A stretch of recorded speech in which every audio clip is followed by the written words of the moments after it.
After almost 30 years of being one of the Navy's top fighter pilots, Pete Maverick Mitchell is once again thrown in the Navy's Top Gun program. However, the student becomes the teacher when he is enlisted to prepare a new generation of fighter pilots for their mission to take down a looming threat to national security. This is Top Gun Maverick.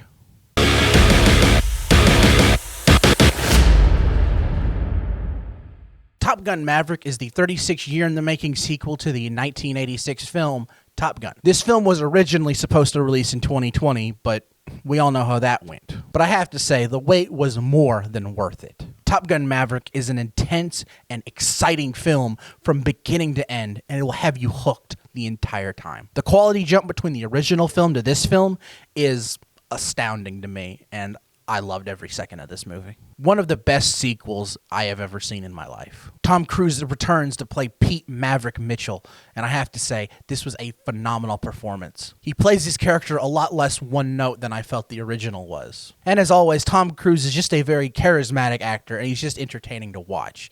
Some people hate on Tom Cruise for some specific reasons I won't get into, but as an actor, he's dedicated to his craft, and I am forever impressed by him. Plus, anyone that refuses to let their movie play on streaming, they're a cool dude in my book. An equally great performance, in my opinion, was Miles Teller as Bradley Brewster Bradshaw, the son of Goose from the original film. This character just had a great dynamic with Maverick. It elevated the story 10 times to me. And Miles Teller's performance as this character is, well, for lack of a better word, fantastic.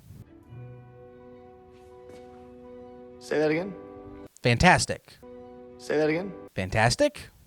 Say that again? Okay, you're going the right way for a smack bottom. Something I thought was the weakest part of the original film was the story. I didn't have anything to really grab onto as much as I wanted to. And this film fixes that in every way to me. Not only does this film state a clear and present danger early on in the film, which I greatly appreciated, something the original film was missing, the actual conflict between the characters felt real to me. And it's just something I really appreciated. It made the film feel a lot more urgent. I felt the urgency of the situation, which I didn't feel in the original film. And speaking of the story, this is quite possibly the best molded together legacy film we've probably ever had. I know that's a lot to say, but when you think about it, they used almost every aspect they could from the original film, even down to Goose already having a son in the original film, and it ties in very well. It was a brilliant way to bring this franchise back, in my opinion. I love Ghostbusters Afterlife. I really enjoy The Force Awakens, but something about this movie and the way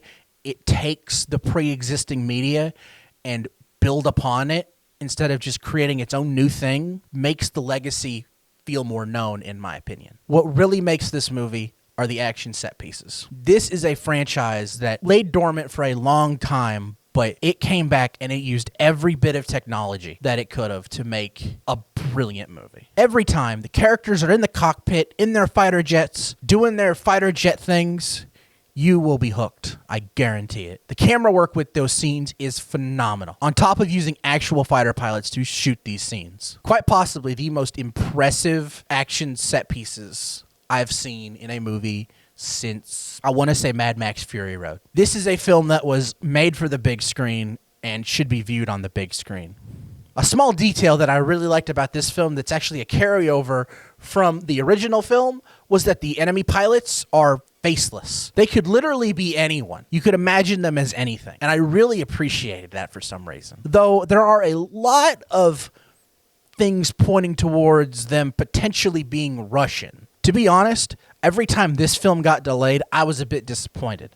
Not because I was super excited for it, but because I was so excited for the Mission Impossible movies that got delayed because of this delay. But now I'm thinking, damn, that was just a great movie. And I'm glad we finally got it. If you're looking for a movie to go see this Memorial Day weekend, there is no better movie to go see than Top Gun Maverick. This is one of the best sequels ever. Amazing performances from everyone in the cast, a brilliant story bringing back new and old, but most of all, the exhilarating action scenes. Oh my God.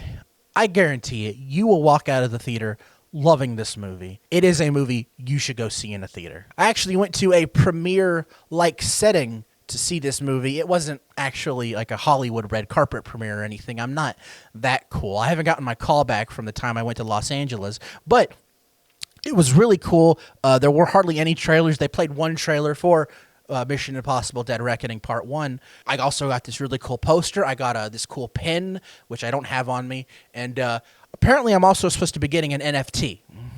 That's interesting. In other news, I will be selling an NFT to the highest bidder. I'm sure you've noticed this too behind me. And then yes, this is a fighter pilot jacket. It was my dad's. And before you ask, no, he wasn't a fighter pilot. This was bought at JCPenney's in 1984. You ever buy a black belt? I hope you all enjoyed this review. And if you did, please hit that like button. And if you want to see more, hit the subscribe button and ring that bell to be notified when my next review drops. Until next time, I'm Quint Dunaway, hoping you will keep it cinematic.